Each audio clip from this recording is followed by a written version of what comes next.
فصل سوم در مستحبات وضو، تیسری فصل وضو کے مستحبات کے بیان میں۔ در کا معنی پہلے گزر چکا اور مستحبات جو ہے مستحبتن کی جمع ہے، تو تیسری فصل وضو کے مستحبات کے بیان میں۔ در وضو شش ز مستحبات است نیت و زاں سپس موالات است۔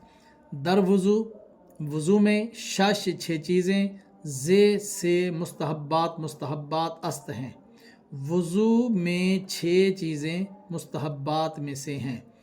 نیت کرنا، اور زاں سے پس اس کے بعد، موالات مسلسل دھونا است ہے۔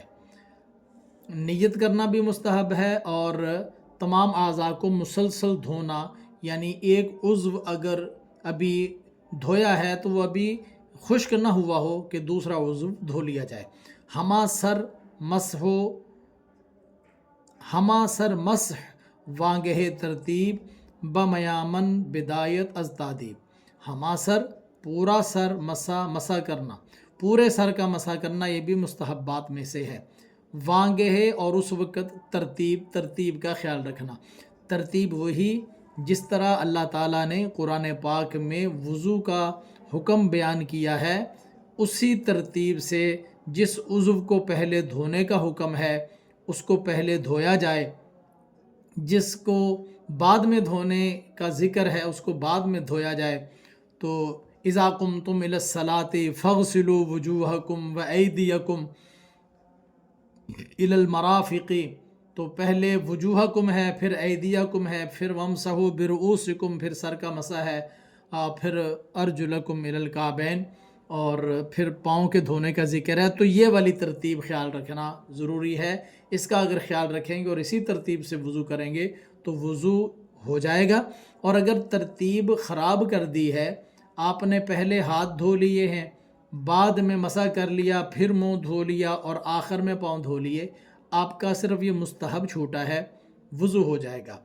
بمیامن دائیں طرف سے، بدایت ابتدا کرنا، از تادیب مستحب میں سے ہے۔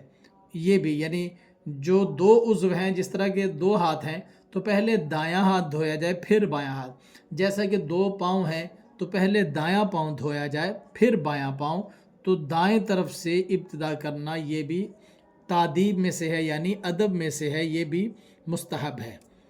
گر تو مسح از سر عمل گیری مسح گردن ازیں قبل گیری۔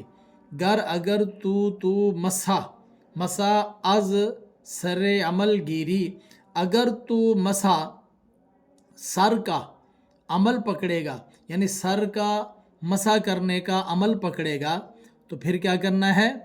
پھر یہ کرنا ہے مسح گردن کا مسح بھی ازیں قبل اسی قبیلے سے گیری تو پکڑے گا، گردن کا مسح بھی اسی قبیلے سے پکڑے گا۔